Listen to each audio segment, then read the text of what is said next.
السلام علیکم۔ آج کی بڑھتی ہوئی مہنگائی اور دن بدن بڑھتے ٹیکسز سے کس طرح سے ہمیں نجات ملے گی، کس طرح سے ہم اپنی مارکیٹوں اور بازاروں کو مدینے کی مارکیٹیں اور بازاریں بنا سکتے ہیں جن کو رسول اکرم صلی اللہ علیہ وآلہ وسلم نے ترتیب دیا تھا۔ تو آج ہم بات کریں گے رسول اکرم صلی اللہ علیہ وآلہ وسلم نے جو سب سے پہلا بازار مدینے میں قائم کیا تھا، اس مارکیٹ کے بارے میں، مطلب مدینے کا ٹیکس فری بازار۔ رسول اکرم صلی اللہ علیہ وآلہ وسلم نے مدینہ میں یہودی مارکیٹوں کے مقابلے میں فوری طور پر اپنے لیے ایک علیحدہ بازار قائم کیا۔ یہ مسجد نبوی کی تعمیر کے بعد دوسرا کام تھا۔ اس کی اہمیت کا اندازہ اس سے لگا لینا چاہیے کہ آپ صلی اللہ علیہ وآلہ وسلم نے جگہ کا انتخاب کرتے ہوئے فرمایا، یہ تمہارا بازار ہے، اسے کوئی زمین خرید کر یا عمارتیں تعمیر کر کے تنگ نہیں کرے گا۔ اس بازار پر کسی قسم کا کوئی ٹیکس نہیں ہوگا۔ اس بازار میں وہی اصول رائج کیا گیا جو مسجد نبوی میں آنے کا تھا کہ جو پہلے آئے گا وہ اپنی جگہ منتخب کر لے گا۔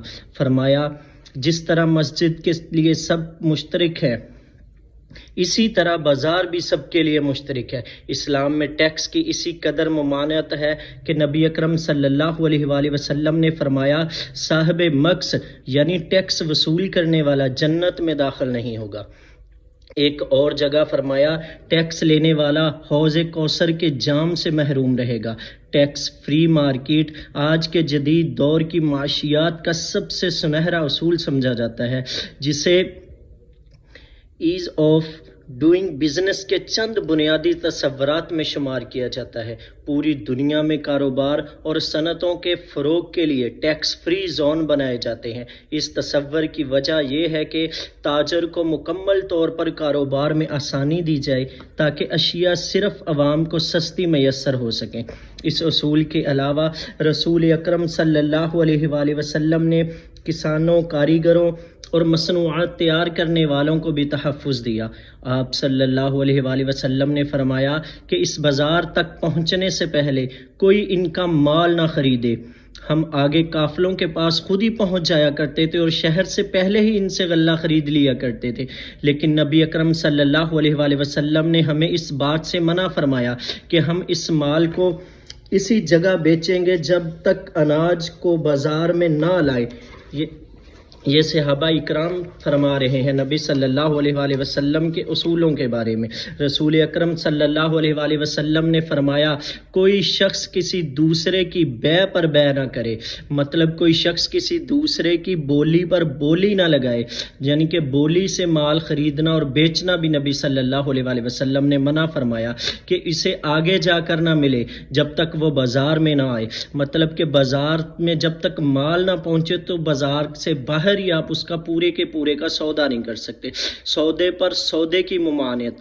آپ صلی اللہ علیہ وآلہ وسلم نے فرمایا، تم ایک دوسرے پر حسد مت کرو، خرید و فروخت میں بولی بڑھا کر ایک دوسرے کو دھوکہ نہ دو، باہم بغض نہ رکھو، ایک دوسرے سے بے رخی مت کرو، ایک دوسرے کے سودے پر سودا مت کرو۔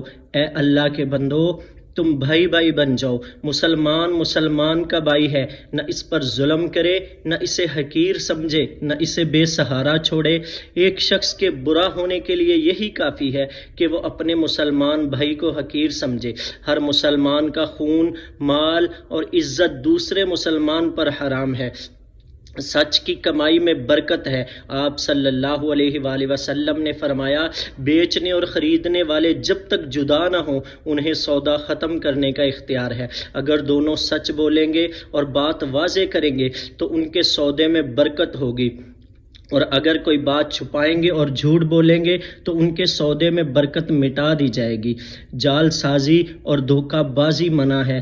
آپ صلی اللہ علیہ وآلہ وسلم غلہ کے ایک ڈھیر پر سے گزرے، آپ نے اس میں ہاتھ ڈالا تو آپ کی انگلیوں نے تری محسوس کی۔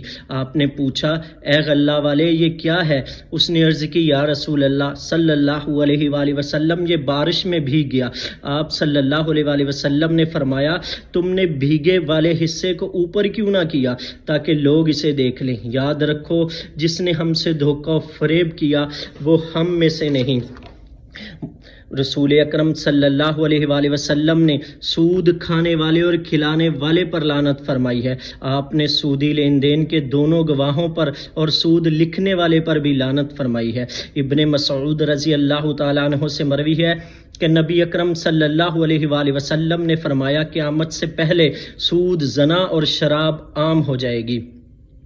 جنس کے بدلے جنس لینا جائز نہیں، ایک جنس کی چیز کے وزن میں فرق جائز نہیں۔ خیبر کی فتح کے بعد رسول اکرم صلی اللہ علیہ وآلہ وسلم نے خیبر پر ایک عامل مقرر کیا۔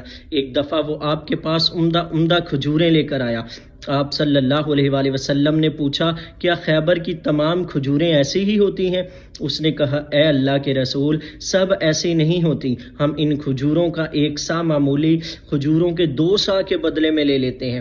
آپ صلی اللہ علیہ وآلہ وسلم نے فرمایا ایسا نہ کرو، بلکہ ردی کھجوروں کو درہموں کے عوض بیچ دیا کرو، پھر ان درہموں کے عمدہ کھجوریں خرید لیا کرو۔ ایک اور روایت میں آپ نے اس عمل کو سود قرار دیا۔ کاہن کی کمائی کو نبی صلی اللہ علیہ وآلہ وسلم نے حرام کہا۔ رسول اکرم صلی اللہ علیہ وآلہ وسلم نے کتے کی قیمت، بدکار عورت کی کمائی اور کاہن کی شیرنی سے منع فرمایا ہے۔ رسول اکرم صلی اللہ علیہ وآلہ وسلم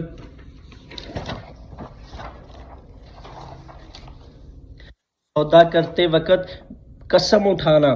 عبداللہ بن اوفی کہتے ہیں کہ ایک شخص نے بازار میں کچھ سامان بیچنے کے لیے رکھا، پھر قسم کھا کر ایک خریدار سے کہنے لگا کہ مجھے اس مال کی اتنی قیمت مل رہی تھی، حالانکہ اسے اتنی قیمت نہیں مل رہی تھی۔ وہ اس طریقہ سے ایک مسلمان کا مال نہ حق لینا چاہتا ہے۔ اللہ تعالیٰ نے فرمایا ان الذین یشترون بعہد اللہ وایمانہم ثمنا قلیلا، بے شک جو لوگ اللہ کے عہد اور اپنی قسموں کے ذریعے تھوڑا سا فائدہ حاصل کرتے ہیں، ان کے لیے دنیا اور آخرت میں کوئی حصہ نہیں، نہ اللہ ان سے کلام کرے گا، نہ ان کی طرف دیکھے گا اور نہ ان کو پاک کرے گا، بلکہ ان کے لیے دردناک عذاب ہوگا۔ نبی رحمت صلی اللہ علیہ وآلہ وسلم نے فرمایا سودا کرتے وقت قسم اٹھانے سے بچو، اس سے سودا تو زیادہ بک جاتا ہے لیکن یہ طریقہ کمائی کی برکت مٹا دیتا ہے۔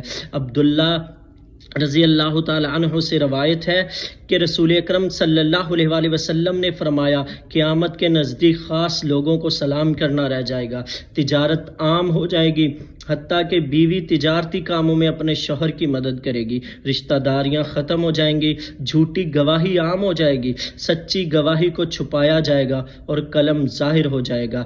یوں مدینہ کے اس بازار نے مڈل مین اور دلال کی جڑ کاٹ کر رکھ دی اور ذخیرہ اندوزی کا بھی راستہ روک لیا۔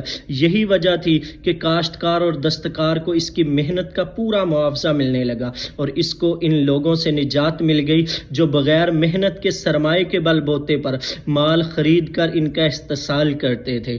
یہ تھا مدینے کا ٹیکس فری بازار جو کہ مسلمانوں کے لیے رہتی دنیا تک مشعل راہ ہے۔ اگر ہم ان اصول اور ضوابط پر چلتے ہیں، رسول اکرم صلی اللہ علیہ وآلہ وسلم کی زندگی کو اپناتے ہیں، تو ہم بھی اسی طرح کا ایک بازار